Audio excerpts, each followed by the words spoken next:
like copying spreadsheet like lines from one tool to another. And we have been able to use our tech talent to, build a shim that connects these two tools together. So we can save them huge amounts of just administrative type of, almost volunteer grunt work type things. So it really is a way to help the organizations be more efficient, more effective in the work that they're doing. It's a lot of times not what you would really consider like a tech tool or a tech project. It's not something you're going to see get funded on Y Combinator or whatever, but it's a tool that makes their lives easier, which is, for ragtaggers and our sort of approach, like that's some of the most exciting work we do. Yeah, that's really cool. I at least often have these ideas of like tech projects we could do for the podcast, and even things that seem as simple as like coordinating like who you have spoken to on a podcast and which episode it was on, and just those sorts of databases.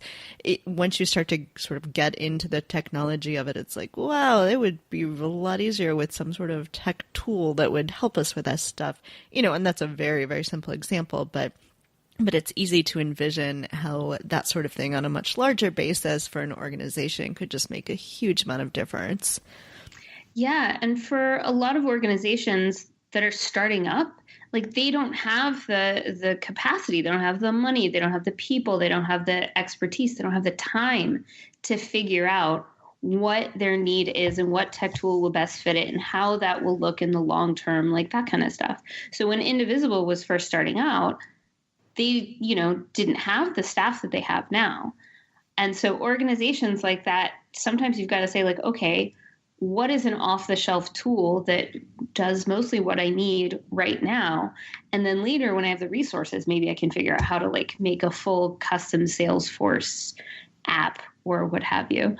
So a lot of what we do is talk to people and help them solve the problem with as little overhead as possible. So like for we've suggested Airtable to like a ton of people. So if you haven't looked at Airtable, and I don't get any money from them for saying that, which is a bummer, but Airtable's great. I noticed that you mentioned that you have security training on your website. Can you talk about, have you seen campaigns and groups become increasingly interested or concerned about cybersecurity recently? You have to have been living under a rock, really, to not have seen the cybersecurity and campaign issues that have come up in the past couple of years. Everyone is concerned about it to a large or small degree. But a lot of people are overwhelmed by how concerned they are. A lot of people, it's such a big thing, like digital security or cyber security, and like there's so many potential problems that they sort of shut down. And really for me, it's like, I think about it like regular security, like physical security on your house, right? You're not going to say like, oh, it's too hard for me to understand how a full automated house security system with Nest video cameras, like that's too hard for me to understand. So I'm not going to lock my front door when I leave. Like, everyone knows, okay, here are the basics. When you leave your house, you lock your front door, you make sure the garage is shut. And that's sort of like where we're trying to start out with campaigns on the digital security front, going like, okay, two-factor authentication. It's basically a deadbolt on your front door. When you leave your house, you lock the handle, that's your password. You lock the deadbolt, that's your two-factor.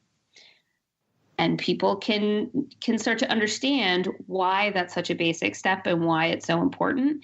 And so we make the case for why they should actually care about that and why that's something that's achievable. And then we give them the tools they need to do it.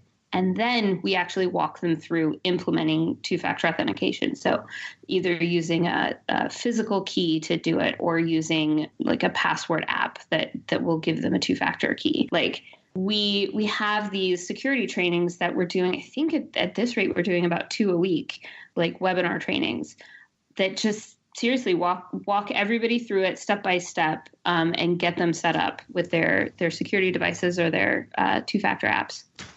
Is there anything else that you want to make sure we talk about? I have one thing. This is just my own soapbox. So a lot of people are doing this last weekend thing, and there's a big coalition of folks who are really, promoting the last weekend. Yes, absolutely, go volunteer on the last weekend, but every weekend is the last weekend right now. Everybody should get out, volunteer locally, volunteer remotely with Ragtag or another organization, talk to your friends, talk to your family, get out there. It needs to be, everybody all in from now till, November. So. And speaking of volunteering, if volunteers would like to volunteer for Ragtag, how can they get started? Absolutely. Head to ragtag.org. And you can either click on the big join button, or you can go to ragtag.org/join. You can sign up right there, and you'll get connected with a volunteer to do an intake interview. I also forgot to specifically say the URL for the help desk. So campaignhelpdesk.org. That's where all the information that's been written up by Ragtag volunteers and staff. And you can submit a question there if you have any question about tech that touches on campaigning or organizing. We're really excited to help people out in whatever way we can. Excellent. I know we have a lot of listeners who will be excited to hear that as well. So, Brady, thank you so much for coming on and talking to us. These projects are really exciting, and it makes me want to get back to coding so I can help out more. Awesome. Yeah. Well, excellent. Thank you so much. Thank you. Thanks for listening to Two Broads Talking Politics. Our theme song is called Are You Listening? Off of the album Elephant Shaped Trees by the band Immunuri, and we're using it with permission of the band. Our logo and other original artwork is by Matthew Wethlin and was created for use by this podcast.